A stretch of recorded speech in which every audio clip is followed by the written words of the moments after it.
How's it going, everyone? This is Guide to Everything. In today's video, I'll show you the best settings for your Logitech Yeti Orb microphone. So right after grabbing or connecting the microphone onto your computer, the first thing that you want to do is to get the G-Hub software. Basically, with this one, we'll be able to configure some settings on our Logitech devices, including microphones, headset, mice, keyboard, and more.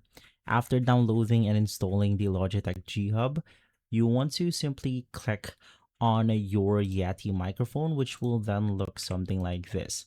So we just have to make a few adjustments on our Yeti microphone.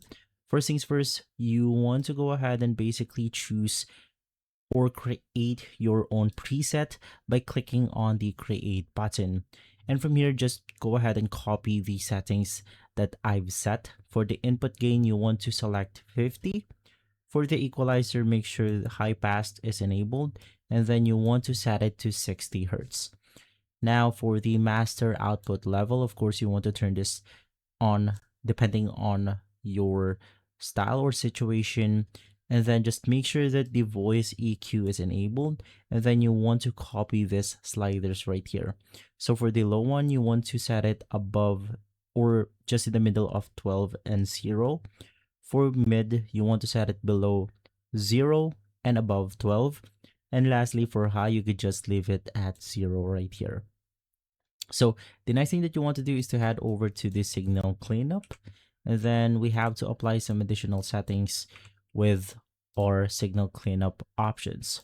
So for the noise reduction, you want to apply 15 decibel.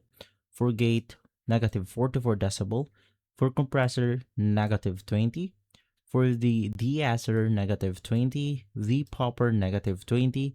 And the limiter is going to be 10 decibel. So from there, that's basically the best settings on the G-Hub application for your Yeti microphone. If this video has been helpful, leave a like, subscribe, and follow us for more videos like this. Thanks for watching.